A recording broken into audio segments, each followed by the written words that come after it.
Villagers, thank you for your love and support. I appreciate you all. For decades, we are sold a story about weakness. The African is told he's not capable of anything. And before we can do anything, we need other people to come here to help us. From West, from the United States of America.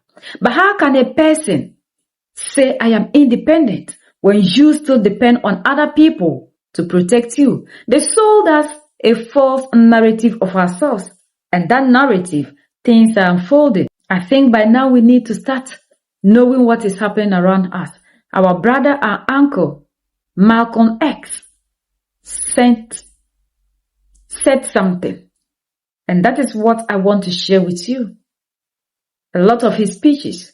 So how do you say you are an African when you don't know your history? When you don't know the power you have? When they are making you so dependent on other people, sovereignty is fought for and not given.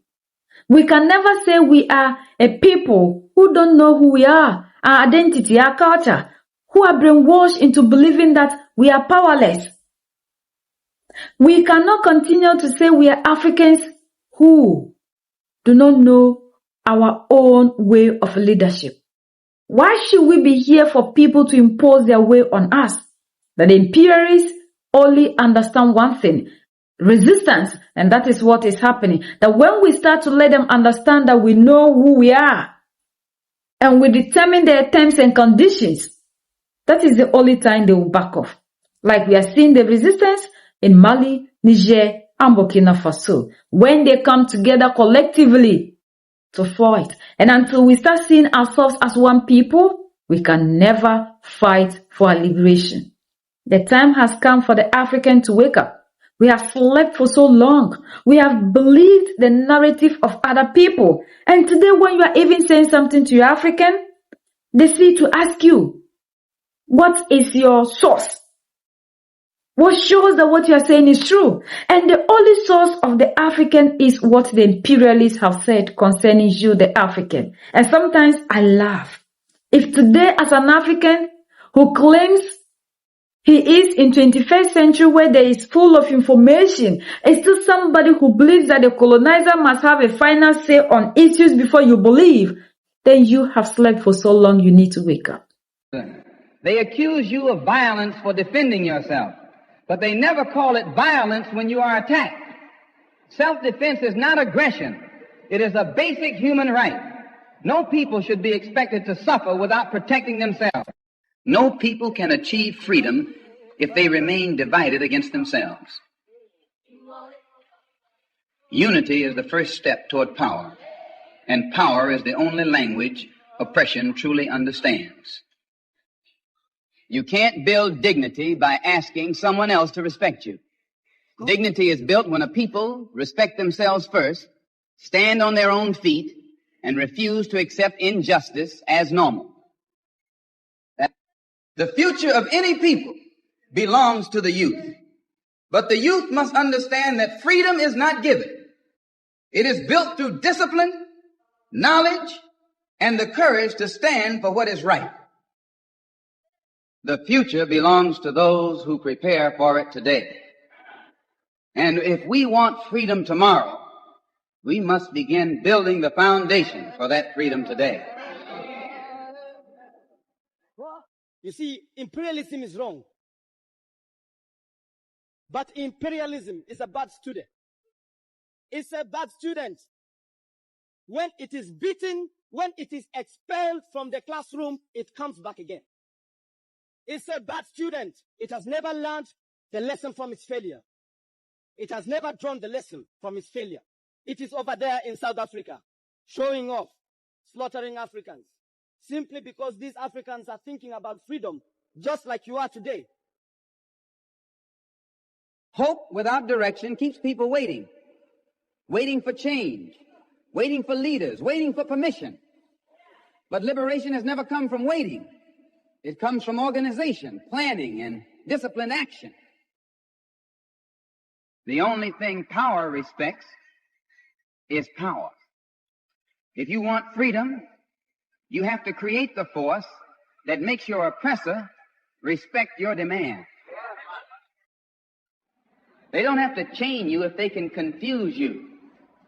Once a man is confused about his identity, his purpose, and his direction, he will walk himself into the very system that is designed to hold him down. You can't have capitalism without racism. And if you find a person who says they believe in capitalism but doesn't believe in racism, they're either lying or they don't understand what capitalism is. You don't build freedom by spending your money everywhere except in your own community. As long as your economy is controlled by someone else, your future will be controlled by someone else. Real independence begins with ownership. A people who are taught to hate themselves will never stand up for themselves. But once a people learn to respect their history, their culture, and their identity, they begin to stand with confidence. If a man controls your thinking, he doesn't have to control your actions. You will do what he wants without ever realizing it. That's the most dangerous kind of control, the one you don't even see. A divided people can never become a powerful people. Those who control this society understand that very well. That is why they work constantly to keep us separated. But the moment we unite, the balance of power begins. The future of a people is shaped by the discipline of their youth. If the young generation is serious about knowledge, character, and purpose, then no force in the world can permanently hold that people down. Our identity is our strength. And if we don't go back accepting who we are, loving ourselves, the division will always create holes to make us weaker. Because a people who cannot unite and start seeing themselves as one people, like our uncle said, it's like somebody who doesn't exist. Majority of us think that we know everything based on the information we are fed by these people, but we know nothing about ourselves. The Africans still think that everything of the African is primitive. But look at the Chinese, look at the Russians, look at the Koreans. They are holding on to everything that makes them a people. And that is why it is so difficult for other people to conquer them. But today, Africa, no. Our education, our language, and we even grade the intelligence of people per the way they speak. When you are able to master the colonizers' language, you are intelligent.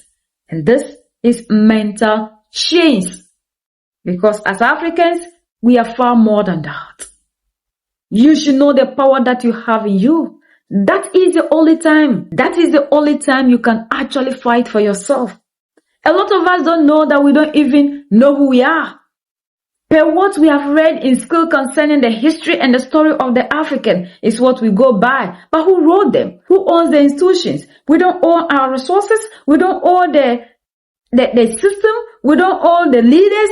Everything in Africa is managed by other people. And we are the people who tell the world we are independent in which way?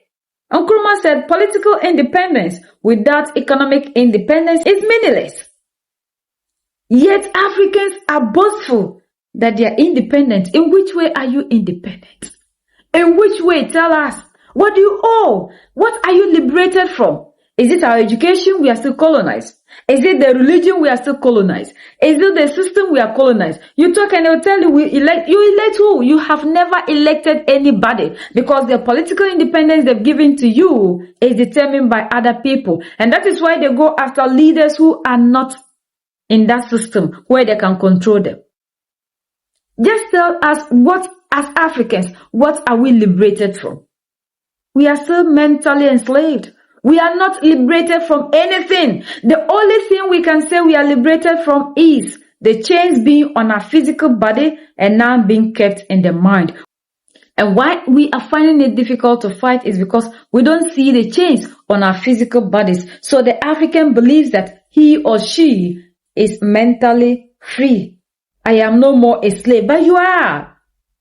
We are all slaves in the modern fashion way. They rebranded everything.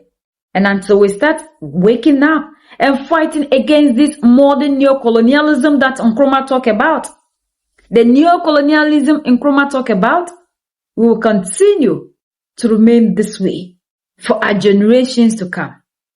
And the time for us to break away from that chain is now. A lot is happening around us. When I was talking about the Iran war, people didn't understand. Some do ask, what has it got to do with us? Now you've seen the connection, because there was a professor from Kenya who told us that what is happening in Iran is linked to Africa. And from Iran, Africa is next. And we are seeing just some few days that they claim there's no ceasefire. Where has it sparked? In Africa. So if you sit here and think it is in Mali, it is not in your country, you are still enslaved with slave mentality. You need to wake up and see the danger that Africa is on fire. United we stand, divided we fall, and united we keep standing forever and ever. The greatest enemy of the African is mental slavery. So let's decolonize ourselves from mental slavery. Let's keep sharing to educate our brothers and sisters. Together we'll make Africa great for ourselves and the next generations that are going to come. So that's the latest around the world. In Africa.